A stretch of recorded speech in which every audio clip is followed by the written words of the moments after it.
ठाणे स्थानकापुढे धीम्या मार्गावर 15 डबा लोकल चालवण्यासाठी प्लॅटफॉर्मचं विस्तारीकरण करण्याचं नियोजन मध्य रेल्वे करत आहे। 15 डबा लोकलची संख्या वाढल्यास दिवसाला अतिरिक्त सुमारे 2.25 लाख प्रवाशांना प्रवास करता येणार आहे। यामुळे ठाणे स्थानकापुढील प्रवाशांना गर्दीच्या वेळेस मोठा दिलासा मिळणार आहे। मुख्य मार्गावरील उपनगरीय रेल्वे नेटवर्कची क्षमता वाढवण्यासाठी मध्य रेल्वे मुख्य पायाभूत सुविधांच्या सुधारणांची योजना आखत आहे। या प्रकल्पात ठाण्यापलीकडे सर्व उपनगरीय स्थानकांमधील प्लॅटफॉर्मचा विस्तार करण्यात येणार आहे। योजनेनुसार गोष्टी घडल्यास मुख्य मार्गावरील ठाण्यापलीकडील सर्व स्थानकांवर पुढील आर्थिक वर्षाच्या अखेरीस 15 डब्यांच्या लोकल धावू शकणार आहेत। सध्या फक्त डोंबिवली आणि कल्याण स्थानकांवर केवळ जलद मार्गांवर 15 डब्यांच्या लोकल धावत असून 15 डब्यांच्या केवळ 22 फेऱ्या धावत आहेत। ठाणे स्थानकापुढे किफायतशीर दरातील वाढत्या गृहसंकुलांमुळे प्रवासी संख्या वाढत आहे। त्यामुळे डोंबिवली, कल्याण आणि त्यापुढील स्थानकातून प्रवास करणाऱ्या प्रवाशांची संख्या दिवसेंदिवस वाढत आहे। परिणामी सकाळी आणि संध्याकाळी पीक आवरमध्ये लोकलला प्रचंड गर्दी असते। या वाढत्या गर्दीला सामावून घेण्यासाठी मध्य रेल्वे धीम्या मार्गावर 15 डबा लोकल चालवण्याची व्यवहार्यता तपासत आहे।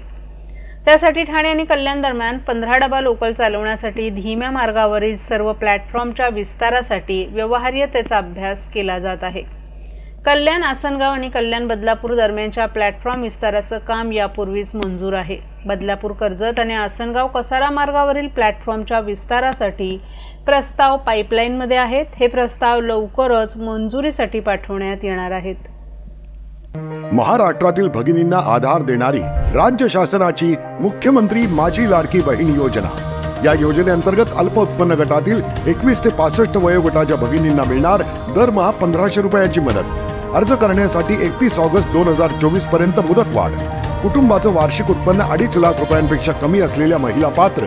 कुटुंबाकडे पिवळं किंवा केशरी रेशन कार्ड असल्यास उत्पन्नाचा दाखला आवश्यक नाही। पांढरं रेशन कार्ड असेल किंवा रेशन कार्ड नसेल तर कुटुंबाचं वार्षिक उत्पन्न 2.5 लाखांपेक्षा कमी असल्याचा दाखला आवश्यक। योजनेसाठीचा ऑनलाईन अर्ज नारी शक्ती दूत ॲप वरून किंवा पोर्टलवर भरता येईल। ज्या भगिनींना ऑनलाईन अर्ज भरता येत नसेल त्यांच्यासाठी अंगणवाडी, ग्रामपंचायत, वॉर्ड ऑफिस, सेतू सुविधा केंद्रामध्ये किंवा आशाताई बचत गटाच्या CRP यांची मदत उपलब्ध। आता आपल्याला अभिमानाने म्हणता येईल, सुखी आणि सुरक्षित आहे माझी लाडकी बहीण।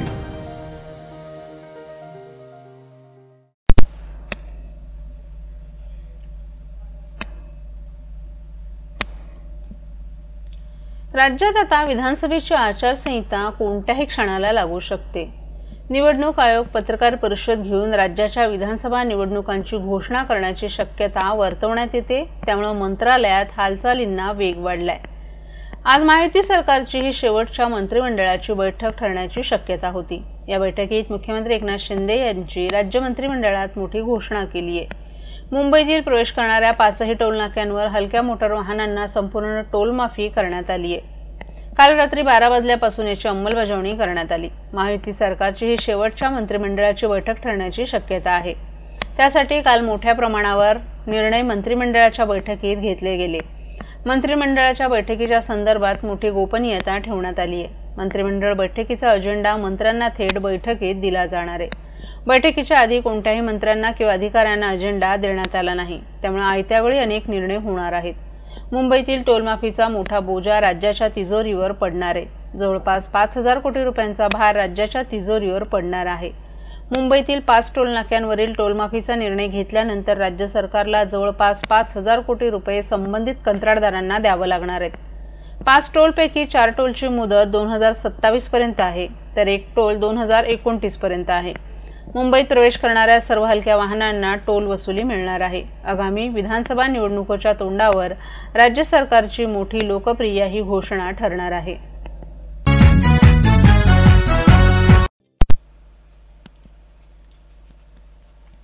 ठाण्याला लाभलेला खाडीकिनारा क्षेत्र आता वॉटरफ्रंट डेव्हलपमेंटसाठी आरक्षित करण्यात आले।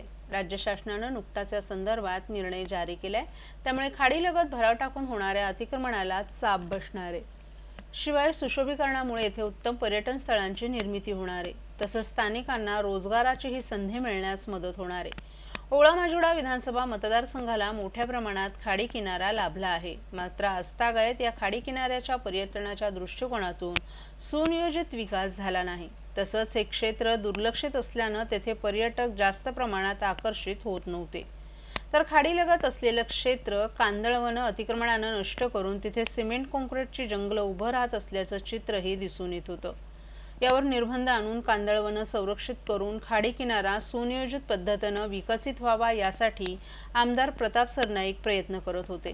परदेशात जसे वॉटरफ्रंट डेव्हलपमेंट करून परिसर सुशोभित केला जातो त्या परिसरात नागरिकांसाठी अत्याधुनिक सोयी सुविधा उपलब्ध करून पर्यटनाला चालना दिली जाते.